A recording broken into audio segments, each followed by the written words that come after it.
नमस्कार, the surveillance with Shekhar Pandey संस्थान में मैं शेखर पांडे आप सभी भाई बहनों का रोज की तरह आज भी स्वागत करता हूं। मेरे साथ के अच्छे होंगे, पढ़ाई लिखाई भी अच्छे तरह की सबकी चल भी रही होगी। आज जो हम लोग को पढ़ाई करनी है वो प्राचीन भारतीय इतिहास के अध्ययन के स्रोत। ये बड़ा सा टॉपिक सिलेबस में स्पष्ट रूप से क्लियर नहीं है, लेकिन इस टॉपिक में वो सारी चीजें हम देख रहे हैं जो कि बिखरी हुई स्थिति में है, प्राचीन भारत को पूरा समेटे हुए है। चाहे वो हड़प्पा की बात हो, चाहे वैदिक की बात हो, चाहे महाजनपद, चाहे मौर्य, चाहे मौर्योत्तर, चाहे गुप्तोत्तर, चाहे पूर्व मध्यकाल, सारे के सारे प्राचीन भारत को समेटे हुए यह एक टॉपिक है। और इस टॉपिक के अंतर्गत आज हम एक महत्वपूर्ण सब टॉपिक पे काम करेंगे, वो है विदेशी विवरण। विदेशी विवरण का मतलब क्या है? मतलब यह है कि भारत के संदर्भ में विवरण मिल रहे हैं, भारत के संदर्भ में विवरण मिल रहे हैं, किन्हीं विदेशियों के द्वारा विवरण मिल रहे हैं। अब प्रश्न बनता है, क्या ये जो विदेशी भारत के संदर्भ में विवरण दे रहे हैं, क्या वो भारत आकर के भारत को देखा समझा तब विवरण दिया है? उत्तर है नहीं। जरूरी नहीं है कि भारत में आकर के ही भारत को देख रहे हैं, समझ रहे हैं, तब विवरण दे रहे हैं, ऐसा संभव नहीं है, जरूरी नहीं है। अर्थात चाहे भारत आकर के भारत को देखे समझे हो या अपने देश में ही रह करके किन्हीं अलग अलग स्रोतों के माध्यम से भारत के विषय में कोई जानकारी उनको मिली हो और उन्होंने भारत के संदर्भ में कुछ विवरण दिए हो, अर्थात भारत आकर भी या अपने देश में ही रह करके किन्हीं विदेशियों के द्वारा जो भारत के संदर्भ में विवरण दिए गए, वही विदेशी विवरण के तौर पे समझा जाता है।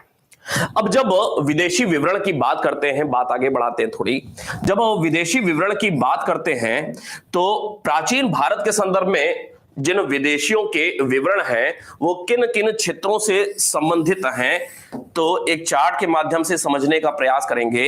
सबसे पहले भारत के विषय में जो विवरण देने वाले लोग हैं वो यूनानी मूल के लोग हैं, चाहे यूनान के हों, चाहे यूनानी मूल के द्वारा ही रोमन साम्राज्य की स्थापना होती है, चाहे वो रोमन लोग हों, या इनके बाद भारत के जो सांस्कृतिक संबंध होते हैं यूनानियों के बाद वो शिफ्ट हो रहे हैं। कहां पे? चीन में शिफ्ट हो रहे हैं, तो चीनी विवरण भी देखने को मिलता है। और इसके बाद जो विवरण मिलता है वो अरबी भाषा में मिलता है या फिर फारसी भाषा में मिलता है, अर्थात अरब देश के लोग हों चाहे ईरान अर्थात फारस देश के लोग हों, इन लोगों के द्वारा, इन क्षेत्रों के लोगों के द्वारा भारत के संदर्भ में विवरण देखने को मिलता है। बात समझते चले जाएंगे। यूनानी रोमन की अगर बात किया जाए तो इसमें जो विवरण देने वाले लोग हैं उनमें कुछ नाम बड़े ही पॉपुलर हैं। सबसे पहले इसमें नाम आता है स्काई लैक्स का, लेकिन नाम के पहले भी इस बात को और तोड़ करके थोड़ा समझने का प्रयास करते हैं। ये जो यूनानी रोमन विवरण है ना, इनको कुछ भागों में तोड़ करके और हम समझ सकते हैं। जैसे सिकंदर के आने के पहले के विवरण, सिकंदर के साथ कुछ विद्वान आ रहे हैं, सीधे सीधे प्रश्न पूछा हुआ है, सिकंदर के साथ कुछ विद्वान आ रहे हैं, वो भारत के संदर्भ में कुछ बातें बता रहे हैं, या इनको सिकंदर के बाद के विवरण के तौर पे भी देखा जा सकता है। यूनानी रोमन की बात कर रहे हैं हम लोग। सिकंदर के पहले में अगर बात किया जाए तो कौन कौन से खास लोग हैं, तो भाई सिकंदर के पहले के व्यक्तियों के द्वारा जो भारत के संदर्भ में कुछ जानकारी दी जा रही है उनमें एक नाम आता है स्काई लैक्स का, इसका स्काई लैक्स का नाम आता है।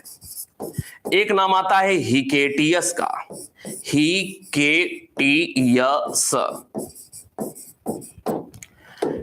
एक नाम आता है हेरोडोटस का, नाम सुना होगा। एक नाम आता है टेसियस का, टेसियस का नाम आता है। सिकंदर के साथ के अगर लोगों की बात किया जाए तो सिकंदर के साथ आने वाले कुछ विद्वान जिन्होंने भारत के संदर्भ में कुछ बातें कही हैं, इनमें एक नाम आता है सबसे पहले नियार्कस का, नियार्कस। इसके बाद नाम आता है अनेसीक्रिटीज का, अनेसीक्रिटीज का नाम आता है। यह भी प्रश्न पूछा हुआ है कि निम्नलिखित में से कौन सिकंदर के साथ नहीं आया था। नियार्कस, अनेसीक्रिटीज, अरिस्टोबुलस, अरिस्टोबुलस। अगर सिकंदर के बाद की बात किया जाए, सिकंदर के बाद, तो सिकंदर के बाद में कुछ नाम आएंगे, जैसे एक नाम सबसे पहले आएगा मेगास्थनीज का। किसका? मेगास्थनीज। मेगास्थनीज के बाद नाम आएगा किसका? डाइमेकस साहब का, डाइमेकस। डाइमेकस के बाद एक नाम आएगा डायनोसियस का, डायनोसियस, डायनोसियस का नाम आएगा। इसके बाद, डायनोसियस के बाद ये सीधे सीधे यूनानी लोग हैं। अभी तक जितने नाम लिखे ना, ये सीधे सीधे यूनानी लोग हैं। इसके बाद जो अब विवरण हम लोग देखेंगे वो रोमन लोगों के विवरण देखने को मिलेंगे, और रोमन साम्राज्य से जुड़े हुए व्यक्तियों के विवरण को क्या कहा जाता है, इनको क्लासिकल शब्द दिया गया है। क्लासिकल विवरण के तौर पे इनके विवरण रोमन साम्राज्य के अंतर्गत जो व्यक्ति हैं, भारत आ रहे हैं या अपने देश में ही रहते हुए भारत के संदर्भ में लिख रहे हैं, इनके विवरणों को, इनके उद्धरणों को क्लासिकल विवरण के तौर पे जाना जाता है। इनमें कौन कौन से नाम हैं? तो इनमें आप जानते होंगे, एक नाम प्लिनी का जानते होंगे, एक नाम प्लूटार्क का जानते होंगे, एक नाम जस्टिन का सुना होगा कभी, जस्टिन। एक नाम डायोडोरस या डियोडोरस, एक ही बात है, डायोडोरस का नाम सुना होगा, डोरस। एक अज्ञात यूनानी नाविक का नाम सुना होगा, एक अज्ञात यूनानी नाविक का नाम सुना होगा।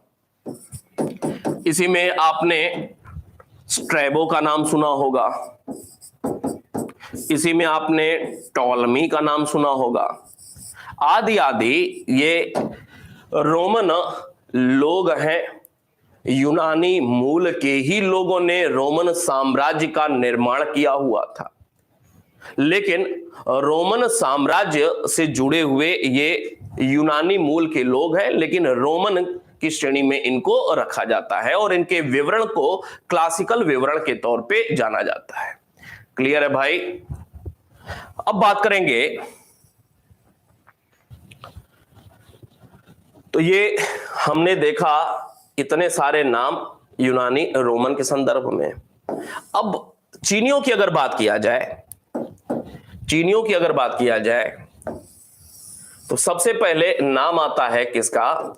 फाहियान का नाम आता है, फाहियान का नाम आता है। फाहियान के बाद जो महत्वपूर्ण है उनके विषय में देखते हैं। फाहियान के बाद सुंग युंग का नाम आता है या सुंग यून, सुंग युंग का नाम आता है या सुंग यून। इसके अलावा वेनसांग का नाम आता है, वेनसांग का नाम आता है। इसके बाद इत्सिंग का नाम आता है, इसके बाद मातवा लिन का नाम आता है, मातवा लिन का नाम। इसके अलावा एक महत्वपूर्ण चाउ जू कुआ का नाम आता है, चाउ जू कुआ का नाम आता है, नहीं, चाउ जू कुआ। ये कुछ प्रमुख चीनी व्यक्तियों के भारत के संदर्भ में दिए गए विवरण हैं। अगर हम बात करें अरबी फारसियों की, तो अरबी फारसियों में जो पहला नाम आता है वो पहला नाम आता है इब्न खुरदादव का, इब्न खुरदादव। इसके बाद नाम आएगा सुलेमान का, इसके बाद नाम आएगा अल मसूदी का, और लास्ट में और शायद सबसे महत्वपूर्ण, बिल्कुल ये क्रम है, ये जो भी कुछ लिखा है ना, इनके विवरणों का क्रम है या इतिहास में पहले मेगास्थनीज है, उसके बाद डाइमेकस है, उसके बाद डायनोसियस है। बिल्कुल ये क्रम से हम लोग आगे बढ़ते चले जा रहे हैं। अल-मसूदी एक भी ऊपर नीचे नहीं है, सब कुछ क्रमशः लिखा हुआ है। लास्ट में और सबसे महत्वपूर्ण नाम आएगा अल-बरूनी साहब का। अब हमें क्या करना है इस टॉपिक में, हमें इस टॉपिक में करना क्या है कि इन सारे लोगों के विषय में जो कुछ महत्वपूर्ण बातें हैं उन पे हमें डिस्कस करना है। और जब जब इतिहास में जैसे जैसे हम आगे बढ़ेंगे, अब जब मौर्य काल पढ़ेंगे तो मौर्य काल के जानने के इतिहास के साधन जब मौर्य काल में भी देखेंगे तो कुछ अलग से भी इन लोगों के विषय में, चाहे वो मेगास्थनीज हो, चाहे डाइमेकस हो, चाहे डायनोसियस हो, इन लोगों के विषय में भी जानकारी मिलेगी। अब थोड़ा सा और समझें, ये जो लिखा आपने रोमन, ये जो आपने लिखा रोमन क्लासिकल विवरण और इतने सारे नाम, ये बेसिकली किस समय काल की जानकारी दे रहे हैं? तो भाई ये लोग बेसिकली मौर्योत्तर काल के विद्वान हैं। जब भारत में मौर्योत्तर काल चल रहा था तो मौर्योत्तर काल की जानकारी देते हैं। याद रहेगा, ये सारे लोग मौर्योत्तर काल की जानकारी दे रहे हैं। अगर बात करें कि भाई ये मेगास्थनीज, डाइमेकस और डायनोसियस साहब किस समय काल के विद्वान हैं, किस समय काल की जानकारी दे रहे हैं, तो भाई ये लोग मौर्य काल से जुड़े हुए लोग हैं, मौर्य काल की जानकारी प्रस्तुत कर रहे हैं। अर्थात मेगास्थनीज चंद्रगुप्त मौर्य के समय काल में आया था, डाइमेकस बिंदुसार के समय काल में आया था, डायनोसियस अशोक के समय काल में आया था। बिल्कुल क्रम है इनका। मौर्योत्तर हो गया, मौर्य हो गया। इसके पहले, मौर्य काल के पहले भारत में कौन सा समय काल? तो भाई मौर्य काल के ठीक पहले ये सिकंदर का आक्रमण होता है। सिकंदर के आक्रमण का ही लाभ उठा करके चंद्रगुप्त मौर्य ने चाणक्य की मदद से पश्चिमोत्तर क्षेत्र पर कब्जा कर लिया था। मेरी बात समझेंगे। आमतौर पे लोग यह जानते समझते हैं कि चंद्रगुप्त मौर्य ने चाणक्य की मदद से नंद वंश का समूल नाश कर दिया और घनानंद की हत्या होती है और घनानंद अर्थात नंद वंश के बाद सीधे सीधे मौर्य राज्य की स्थापना होती है चंद्रगुप्त मौर्य के नेतृत्व में। लेकिन ये अधूरी बात है। नंदों का समूल नाश करने के पहले, नंदों का समूल नाश करने के पहले चाणक्य की प्रेरणा से चंद्रगुप्त को यह समझ में आया कि अपनी क्षमता बढ़ाना जरूरी है, अपनी सैन्य क्षमता बढ़ाना जरूरी है, क्योंकि लड़ाई एक बड़े शत्रु के साथ है जो कि घनानंद है, जो कि स्थापित नंद वंश है।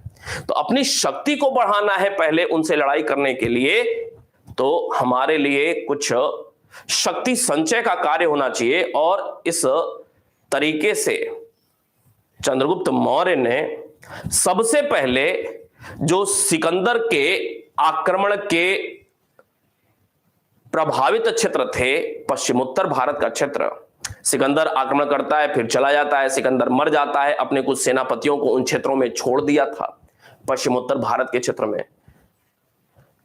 अब चूंकि भारतीय क्षेत्रों पर सिकंदर मर चुका है, भारतीय क्षेत्रों पर सिकंदर के सेनापतियों का शासन है, पश्चिमोत्तर क्षेत्र में भारतीय क्षेत्रों पर शासन है, तो समय समय पे भारतीयों द्वारा उन क्षेत्रों में विद्रोह भी हो रहा था। चंद्रगुप्त मौर्य ने इस बात को समझा, चाणक्य ने समझाया कि पहले उन क्षेत्रों पे काम करो। चंद्रगुप्त को समझ में आया कि जो भारतीय विद्रोही हैं उनको अपने साथ मिलाओ और पश्चिमोत्तर क्षेत्र को बाह्य आक्रांताओं से पहले मुक्त करो। चंद्रगुप्त ने यही काम किया, उसको सफलता मिली। पश्चिमोत्तर क्षेत्र यूनानियों के चंगुल से मुक्त कराया चंद्रगुप्त ने, उसकी शक्ति बढ़ी, उसकी प्रतिष्ठा बढ़ी। एक छोटा सा व्यक्ति एक बड़े व्यक्ति के रूप में स्थापित होता है, उसकी शक्ति सामर्थ्य बढ़ती है और उसके बाद नंद वंश का समूल नाश किया था, उसकी भी एक अलग कहानी है। तो मौर्य शासन के पहले या मौर्य राज्य की स्थापना के पहले भारत में सिकंदर का आक्रमण होता है। और ये जो सिकंदर का आक्रमण होता है वह कब होता है? तो भाई ये चौथी सदी ईसा पूर्व में होता है। चौथी सदी ईसा पूर्व में होता है। नहीं, सिकंदर भारत में लगभग 19 महीने तक रहा था। 326 से 324 ईसा पूर्व के बीच लगभग भारत में 19 महीने रहा था। सिकंदर का जो आक्रमण होता है वो 326 ईसा पूर्व से लेकर के 324 ईसा पूर्व के बीच होता है। अर्थात ये जो 326 ईसा पूर्व का समय काल है इसको क्या कहा जाएगा? चौथी सदी ईसा पूर्व कहा जाएगा। तो ये जो सिकंदर के साथ के 3 लोग हैं जो ये विवरण दे रहे हैं वो चौथी सदी ईसा पूर्व का विवरण दे रहे हैं। इसके पीछे ये जो स्काईलैक्स, हिकेटियस, हेरोडोटस और टेसियस साहब ये लोग जो हैं ये लोग किस समय काल की जानकारी दे रहे हैं? थोड़ा सा और पहले की जानकारी दे रहे हैं। छठी पांचवी सदी या शताब्दी ईसा पूर्व की जानकारी दे रहे हैं। क्लियर है? तो भारत में अब कंक्लूजन निकल करके आया कि भारत में जो विदेशियों के विवरण मिल रहे हैं वो सबसे पहले किस समय काल के मिल रहे हैं? याद करेंगे, छठी सदी ईसा पूर्व के प्राचीनतम विवरण मिल रहे हैं। विदेशियों के द्वारा किस समय काल की प्राचीनतम जानकारी मिलती है? तो प्राचीनतम जो विवरण मिल रहे हैं वो छठी सदी ईसा पूर्व के मिल रहे हैं। छठी पांचवी सदी ईसा पूर्व में इन लोगों के विवरण देखने को मिलते हैं। सिकंदर के साथ के लोग चौथी सदी ईसा पूर्व का विवरण देते हैं। और चौथी सदी ईसा पूर्व में ही भारत में चंद्रगुप्त मौर्य के नेतृत्व में मौर्य साम्राज्य की स्थापना होती है। मौर्य के समय काल में ये जानकारी, और मौर्यों के बाद का समय काल मौर्योत्तर काल कहा जाता है। मौर्योत्तर काल की जानकारी ये लोग दे रहे हैं। अर्थात एक चीज और निकल करके आई कि भाई छठी सदी ईसा पूर्व से लेकर मौर्योत्तर काल का मतलब क्या है? मौर्योत्तर काल का मतलब है 200 ईसा पूर्व से लेकर 300 ईस्वी तक का जो लगभग 500 वर्षों का समय काल है ना, यह मौर्योत्तर काल के विषय में जाना जाता है। मौर्योत्तर काल के नाम से जाना जाता है। अर्थात लगभग देखा जाए तो छठी सदी ईसा पूर्व से लेकर के लगभग 300 ईस्वी तक की जानकारी कौन से विदेशी लोग दे रहे हैं? यूनानी, रोमन लोग दे रहे हैं। याद रहेगा। अर्थात मौर्योत्तर काल तक, बात को समझें, मौर्योत्तर काल तक छठी सदी ईसा पूर्व से लेकर के मौर्योत्तर काल तक भारत का जो सबसे घनिष्ठ सांस्कृतिक संबंध रहा वो संबंध किनके साथ रहा होगा कि ये लोग भारत आ रहे हैं या भारत के विषय में जानकारी दे रहे हैं? तो भाई ये यूनानी होंगे, ये रोमन होंगे, क्योंकि इन्हीं लोगों का शासन फारस में था। इन्हीं लोगों का शासन फारस अर्थात ईरान में था। तो इनको यूनानी कह लें, चाहे रोमन कह लें, चाहे फारस देश के लोग कह लें। इसके बाद क्या होता है? कहानी शिफ्ट होती है 300 ईस्वी के आसपास। 300 ईस्वी के आसपास अब भारत में क्या हुआ? 300 ईस्वी के लगभग भारत में गुप्त काल की शुरुआत होती है। गुप्त काल आरंभ होता है। गुप्त काल आरंभ श्री गुप्त से गुप्त काल की शुरुआत होती है।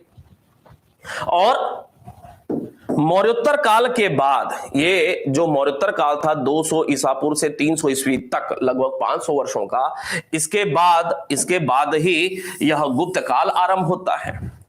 और गुप्त काल की जानकारी मुख्य रूप से कहां से देखने को मिलती है? तो भाई ये जो चीनी विवरण है, मुख्यतः गुप्त काल की जानकारी से इनके विवरण की शुरुआत होती है। जैसे फाहियान है, जैसे सुंगयून है, ये दोनों के दोनों गुप्त काल में भारत आए थे। ये दोनों गुप्त काल में भारत आए थे। ये दोनों गुप्त काल की जानकारी देते हैं। ये दोनों गुप्त काल की जानकारी देते हैं। फिर वेनसांग इत्सिंग, ये 7वीं सदी में आए, 7वीं सदी में हर्षवर्धन के समय काल में। तो ये लोग गुप्त के बाद गुप्तोत्तर काल की जानकारी देते हैं। मातवालिन और चाओ जुकुआ ये और बाद में आते हैं। गुप्तोत्तर काल के बाद का जो समय काल है वो है पूर्व मध्यकाल। ये लोग पूर्व मध्यकाल की जानकारी देते हैं। फिर आगे बात बढ़ी, चीन के साथ संबंधों में थोड़ी सी गिरावट आती है और अब संबंध शिफ्ट हो रहे हैं 712 गुप्तोत्तर काल। 712 ईस्वी में आपको पता होगा सिंध पर अरबों का आक्रमण होता है और 710-11 या कह लें कि 8वीं सदी के आरंभ से ही 8वीं सदी के आरंभ से ही अब अरबी लोग का भारत आना जाना शुरू होता है। उसी संदर्भ में 712 में सिंध पर अरब आक्रमण होता है और यहां से अर्थात 8वीं सदी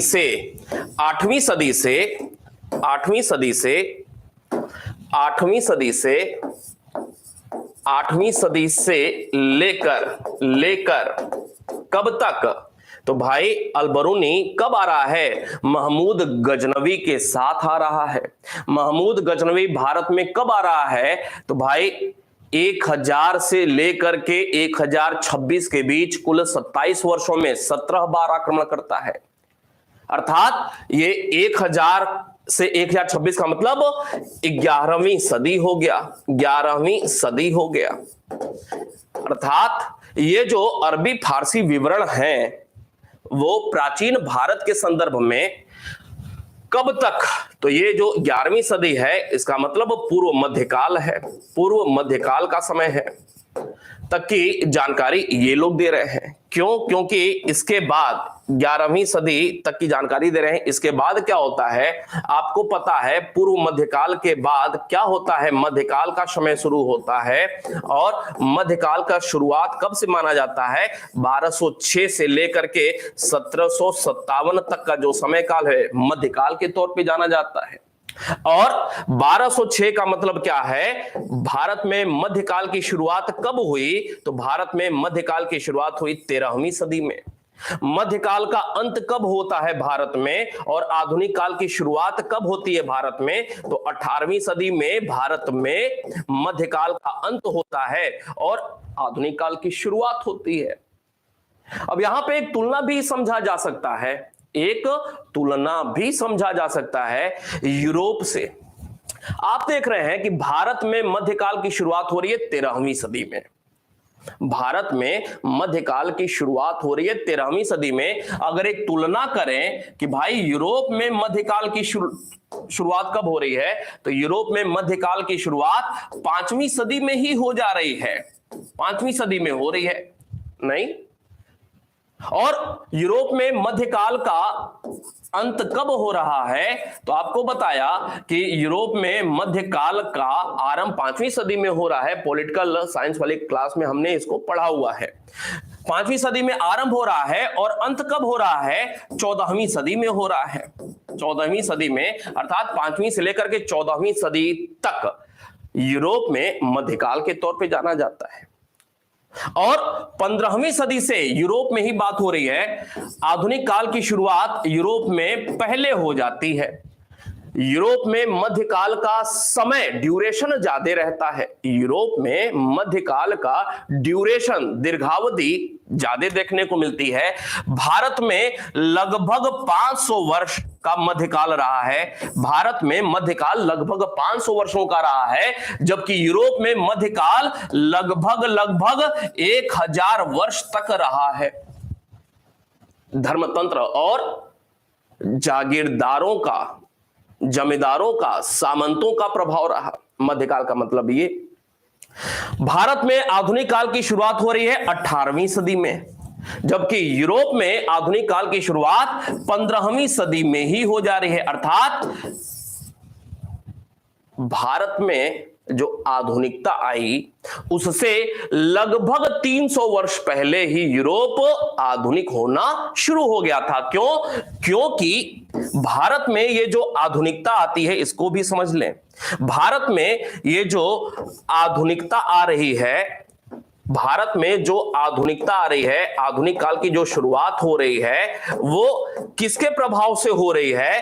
तो सीधे सीधे कहा जाता है यूरोपियों के प्रभाव में। यूरोपियों के प्रभाव में भारत में आधुनिकता की शुरुआत हो रही है। क्यों यूरोपियों के प्रभाव में? क्योंकि 1757 में अंग्रेज अब भारत में शासक वर्ग के रूप में स्थापित हो जाते हैं, यह एक कारण बताया जाता है। 18वीं सदी 1757 में जब प्लासी का युद्ध, बंगाल पे अधिकार अंग्रेजों का हो जाता है, तो अंग्रेज अब भारत में शासक वर्ग के रूप में स्थापित हो जाते हैं और अपने यूरोपीय कल्चर को बंगाल और धीरे धीरे धीरे धीरे पूरे भारत में प्रसारित करते हैं, प्रचारित करते हैं। तो भारत की कल्चर को बदलने का प्रयास होता है। कुछ नई यूरोपीय कल्चर की चीजें भारत में देखने को मिलती हैं, तो यहीं से आधुनिकता की शुरुआत भारत में मानी जाती है। अर्थात भारतीयों की तुलना में यूरोपीय पहले ही आधुनिक विचारों से ओतप्रोत हो चुके हैं। अब जो भारत में 18वीं सदी में आधुनिकता की शुरुआत होती है, फिर एक प्रश्न बनता है कि आधुनिक यूरोप में आधुनिकता की शुरुआत 15वीं सदी में हो जाती है। यूरोप के लोग आधुनिक कैसे हुए? यूरोप के लोग, भारत के लोग तो यूरोपियों के प्रभाव में आधुनिक हो रहे हैं। आधुनिकता की शुरुआत हो रही है, आधुनिक काल की शुरुआत हो रही है। यूरोपीय कैसे आधुनिक हुए? तो भाई 15वीं सदी में एक महत्वपूर्ण विचार के तौर पे घटना देखने को मिलती है, जिसको कहा जाता है पुनर्जागरण, जिसको इंग्लिश में रिनेसा कहा जाता है। RENAISSANCE, रिनेसा कहा जाता है। पुनर्जागरण की वजह से यूरोप में आधुनिकता की शुरुआत होती है। पुनर्जागरण कोई एक घटना नहीं रहा। 100-200 वर्षों में जो तमाम सारी विकसित होने वाली विकासशील प्रकार की घटनाएं रही, चाहे भौगोलिक खोज हो, चाहे पोप का पतन हो, चाहे सामंती व्यवस्था का पतन हो, चाहे व्यापार वाणिज्य में वृद्धि हो, चाहे विज्ञान तकनीकी का डेवलपमेंट हो, बहुत सारे कारण रहे, चाहे धर्म युद्ध हुआ हो, कुस्तुनतुनिया पर तुर्कों का अधिकार 1469 में हो गया, बहुत सारे कारण रहे हैं जिसकी वजह, जिनको सम्मिलित रूप से क्या कहा जाता है? पुनर्जागरण कहा जाता है। 15वीं सदी में इसकी झलक की शुरुआत हो रही है। यूरोप आधुनिक 15वीं सदी में हो गया, जबकि भारत में लगभग 300 वर्षों बाद आधुनिक काल की शुरुआत होती है। तो एक समझ डेवलप करने का प्रयास कर रहे हैं आपके दिमाग के लिए। चलें अब बारी बारी से देखना शुरू करते हैं। सबसे पहले हमने देखा यूनानी विवरण। ये जो यूनानी विवरण है, इसमें पहला नाम हमने देखा स्काईलैक्स का, नहीं स्काईलैक्स। इसको लेकर के अब क्या एक दो महत्वपूर्ण बातें देखने को मिलती हैं, समझने का प्रयास करेंगे।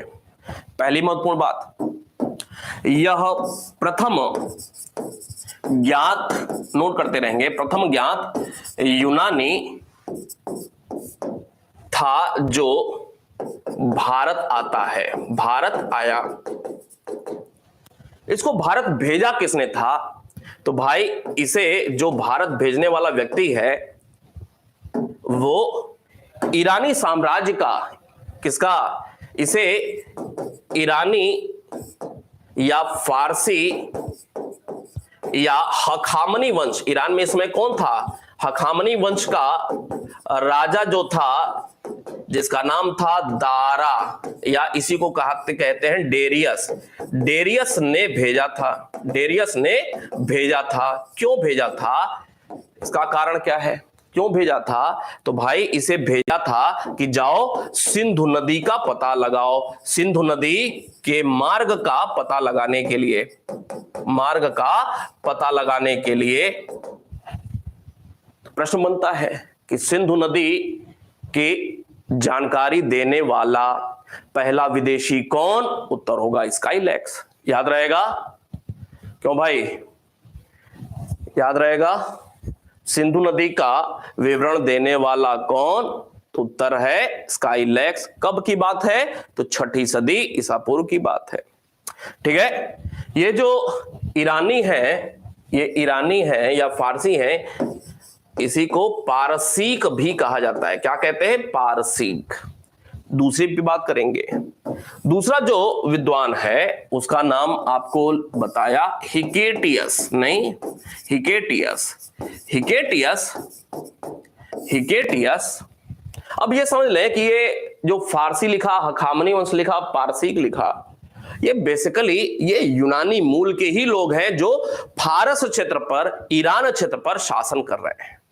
ठीक है, फारस क्षेत्र पर या ईरान क्षेत्र पर ये लोग शासन कर रहे हैं, ये लोग यूनानी मूल के ही लोग हैं। आगे बात करेंगे हिकेटियस। हिकेटियस दूसरा व्यक्ति है जो कि भारत के संदर्भ में कुछ सूचनाएं उपलब्ध कराता है।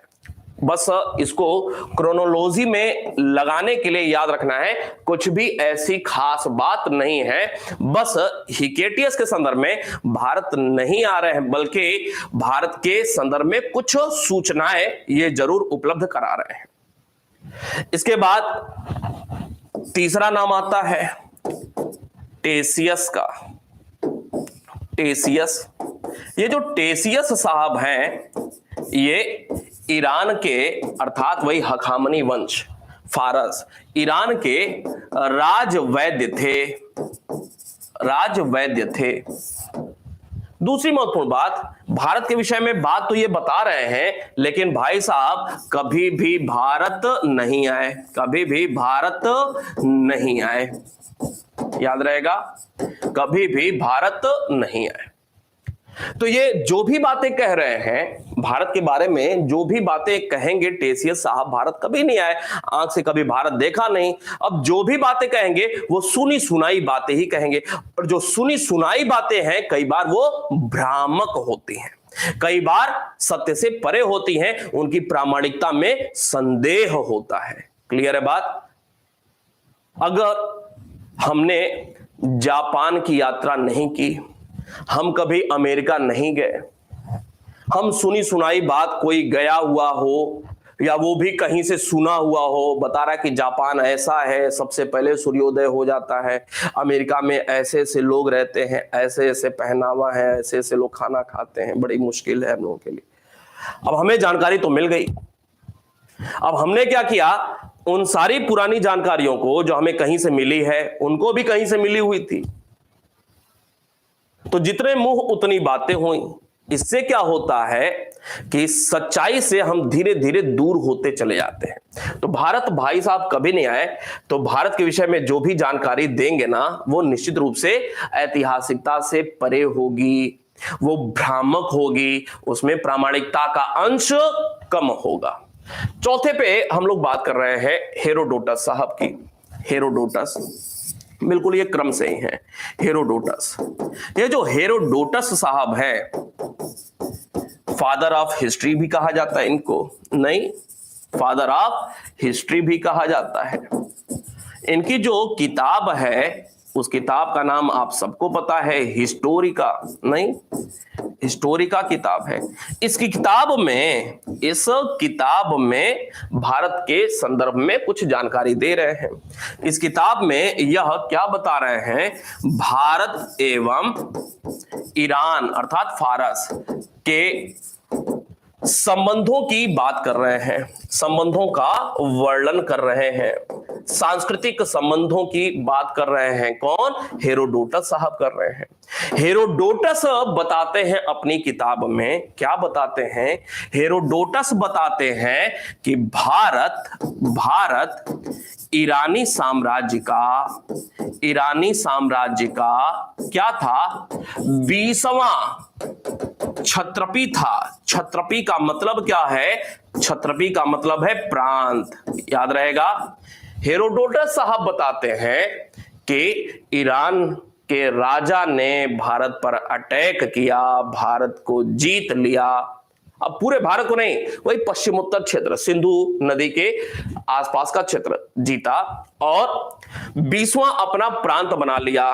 कौन? ईरानी लोगों ने भारत के जिन क्षेत्रों को जीता वो 20वें ईरानी प्रांत के रूप में स्थापित हुआ। कौन जानकारी दे रहा है? हेरोडोटस साहब कह रहे हैं भारत ईरानी साम्राज्य का 20वां क्षत्रपी। अब यह भी महत्वपूर्ण है कि क्षत्रप का या क्षत्रपी का मतलब क्या होता है, तो भाई प्रांत होता है।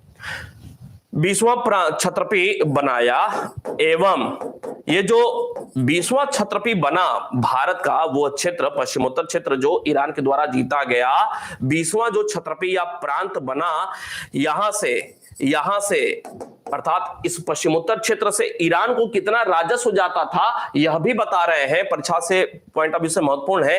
एवं यहां से 360 टैलेंट, अब टैलेंट उनकी कोई मुद्रा मापन की तकनीक रही होगी ईरान में, 360 टैलेंट सोना राजस्व के रूप में जाता था, राजस्व के रूप में भारत से जाता था।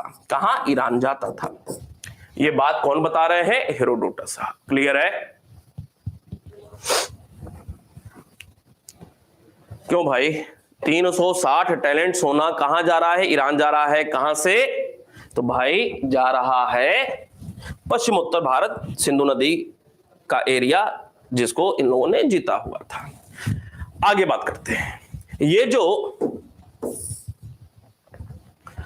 जो हमने देखा कि हेरोडोटस के बाद क्या होता है, तो भाई हेरोडोटस के बाद नियार्कस, अनेसिक्रिटीज, अरिस्टोबुलस का नाम आता है सिकंदर के साथ वाले। अब इनको देखते हैं। 5वें नंबर पे अब नोट करेंगे नियार्कस। नियार्कस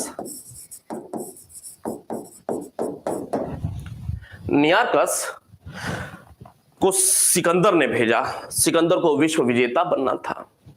नियार्कस को सिकंदर भेजता है कि भैया जाओ, तुम्हारे ऊपर बड़ा ही विश्वास करता हूं, तुम मेरे नौसेना अध्यक्ष हो, जाओ और जल मार्ग का पता लगाओ, भारत पहुंचना है, भारत के क्षेत्रों को जीतना है। तो नियार्कस को लेकर के यह सिकंदर का क्या था? सिकंदर का नौसेना अध्यक्ष था, नौसेना अध्यक्ष था। पहली बात, स्काईलैक्स सिंधु नदी को खोजने वाला पहला विदेशी, और वही दोबारा से काम अब सिकंदर के साथ वाले कौन कर रहे हैं? नियार्कस साहब कर रहे हैं। इसने भी सिंधु नदी के मार्ग का पता लगाया। दो बातें।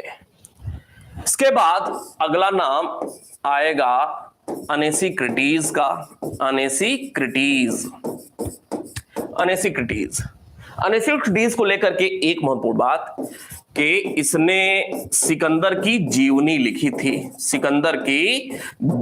लिखी थी। याद रहेगा, अनेसिक्रिटीज। इसके बाद एक नाम आता है अरिस्टोबुलस का। अरिस्टोबुलस साहब एक किताब लिखे जिसमें क्या जानकारी है? इनकी किताब का नाम है हिस्ट्री ऑफ वॉर नामक एक किताब लिखते हैं।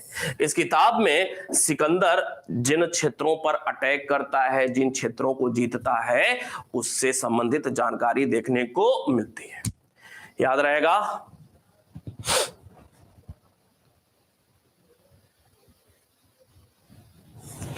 रहेगा अरिस्टोबुलस। इसके बाद हम लोग बात करेंगे अब मेगास्थनीज की, और मेगास्थनीज में 15-20 मिनट का टाइम लगेगा इसको अच्छे से समझने में। ठीक है, मेगास्थनीज हेडिंग डालें और छोड़ दें आज के लिए।